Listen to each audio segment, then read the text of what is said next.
Hi everyone, my name is Anne and I live in the Netherlands.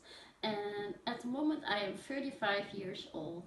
I'm at my home right now and my coaching is helping me with this video because I wanted to tell you a little bit about my life with 22q11. How old were you when you found out about 20Q11?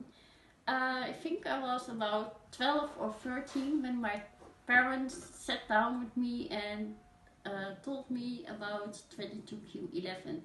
And I was like, at first I was relieved that I knew there was something wrong with me because I always felt there was something with me. I just didn't know what it was. So that when you're a child, you just don't know really what it is, but you just knew there is something. So at first I was like, oh, it's not me. I'm not crazy. You know, it's a syndrome that makes me the way I am. So, and then I started thinking like, but I don't want to be different. When you're 12 or 13, you just want to be like everyone else. You just want to be like normal. So it was like, I don't want to be different.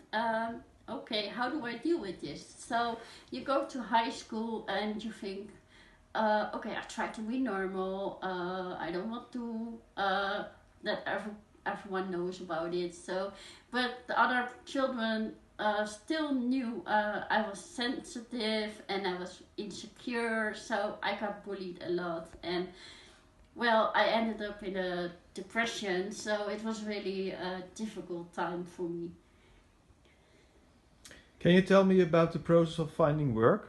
Um, I think I was about 18 years old and I graduated from high school. So I thought like, okay, I have my diploma, so I have to find a job like everyone else.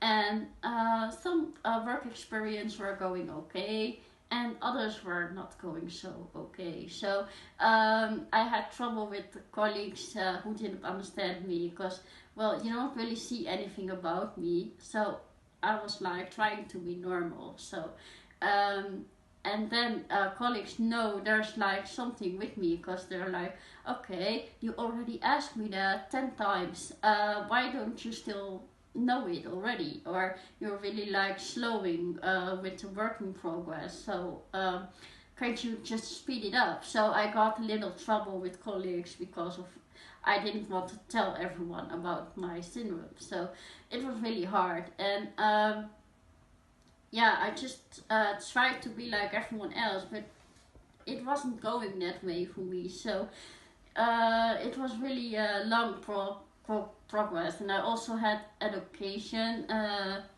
and tried to find work in that. And but I just had a lot of failures and I got fired again because people didn't understand me. So it was just really going bad. How is life with 20Q11? Life with 22q11. It's not the easiest way to live your life with a syndrome that nobody knows about because you just try to be normal because you don't see it at me. So I'm like, okay, there's nothing wrong with me, la la la. And then you just get problems like people don't understand you, so you just have to explain it.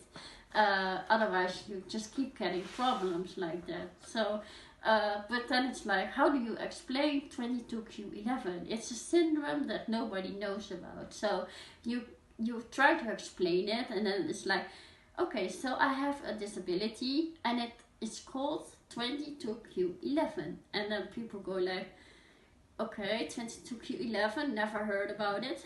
And then I'm like, okay, now I have to tell about the syndrome, and then I have to tell about how it affects my life, because the syndrome has many different ways, the way it goes in people's life. So it's really hard to just tell people what it affects in my life. So I just have to tell it over and over again.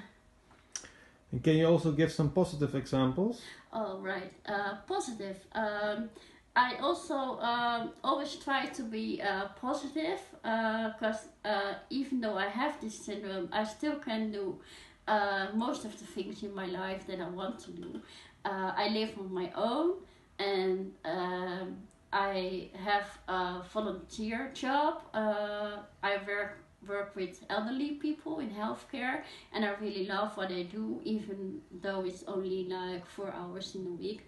But I still love it, and I also love my life with the friends and the family I have. They love me, so it's really like, okay, I have this syndrome, and it's not going all the way that I want, but I still can do a lot of things that I really do like to do. So it's just that I have to look every day in what energy do I have, and can I do what I want that day. So that's just the difficulty in it. So Okay, thank you for sharing your story with us, Anne. and thank you too. Thank you for listening, and I think it's really important, this video, because a lot of people don't know about it. So sharing my story is really important. So I hope more people know about the syndrome and understand how life is with this syndrome. So no more people know about it. So thank you, and have a nice day. Bye.